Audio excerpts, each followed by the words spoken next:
உண்டான வார்த்தைகளை தியானித்துக் கொண்டிருப்போம் அல்லவா? அதற்கு ஆதாரமாய் ஒரு வசனத்துக்கு நேராக போகலாம். 1 கொரிந்தியர் 14ஆம் அதிகாரத்தின் 33ஆம் வசனத்தின் முதல் பாகம். தேவன் கலகத்திற்கு தேவனாயிராமல் சமாதானத்திற்கு தேவனாயிருக்கிறார். இந்த வசனம் என்ன சொல்லுகிறது? தேவன் கலகத்திற்கு தேவன் அல்ல. நீங்க நல்லா புரிஞ்சுக்கோங்க. ஏதாவது ஒரு இடத்துல கலகம் வருகிறதாயானால் அது தேவனால் உண்டானதல்ல, அது நம் மனிதனால் உண்டானது. ஏன்னா ஆண்டவர் சொல்றாரு, அவர் கலகத்திற்கு தேவன் அல்ல, சமாதானத்திற்கு மட்டும்தான் அவர் தேவனாயிருக்கிறார். இன்றைக்கு நம்மளிடத்துல சமாதானம் இருக்கிறதா?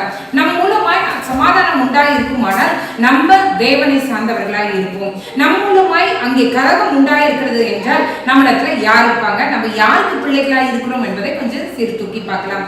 இன்றைக்கு ஆண்டவர் நம்மளிடத்துல சொல்லுகிறது, நம்மாலே சமாதானம் மட்டும்தான் உண்டாகணும், கலகம் உண்டாக கூடாது.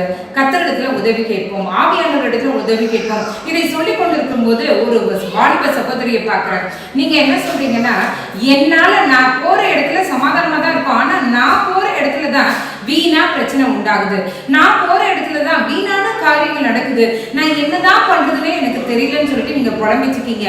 இன்னைக்கு ஆண்டவர் நம்மளை பார்த்து சொல்றாரு, அவர் கலகத்திற்கு தேவன் அல்ல, அவர் சமாதானத்திற்கு தேவன். நம்மாலேயும் சமாதானம் உண்டாகுமானால் நாம் உண்மையாகவே அவருடைய பிள்ளைகளா இருக்கிறோம். ஒருவேளை கலகத்தில் நம்மால் உண்டானதா இருக்குமானால் எல்லாரிடமும் மன்னிப்பு கேட்டு அங்கே சமாதானத்தை உண்டாக்கும் கர்த்தர் பெரிய காரியங்களை நம்மளுடைய வாழ்க்கையில் செய்வாராக. ஜெபிக்கலாமா? எங்க நேசிக்கிற நல்ல பரமபிதாவே, அப்பா, எங்களாலே ஏதாவது இடத்திலேயோ, எங்கள் குடும்பத்திலேயோ, எங்களுடைய வாழ்க்கையிலோ, எங்களுடைய தனிப்பட்ட வாழ்க்கையிலோ, எங்களுடைய ஊழிய பாதைகளிலோ, எங்களை சுற்றி இருக்கிற காரியங்களிலோ எங்களாலே ஏதாவது கலகம் உண்டாயிருக்குமானால் தயவாய் மன்னிங்க, தயவாய் மன்னிங்க, தயவாய் மன்னிங்க ஆண்டவரே. உங்களுடைய பிள்ளைங்க நாங்க மற்றவர்களை ஏமாற்றி கொண்டிருக்கிறோம் ஆண்டவரே. அப்பா, நீ சமாதானத்துக்கு தேவனா இருக்கிறீர் ஆண்டவரே. உம்முடைய பிள்ளைகளாகிய நாங்களும் சமாதானத்தை உரைக்கிறவர்களா இருக்க எங்களுக்கு உதவி செய்யுங்க ஆண்டவரே.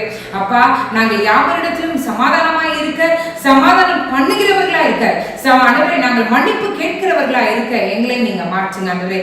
நீரே எங்களோடு எங்களை வழி நடத்துங்க. மீட்பர் இயேசுவின் மூலம் ஜெபம் கேளும் நல்ல பரமபிதாவே. ஆமென், ஆமென், ஆமென். God bless you.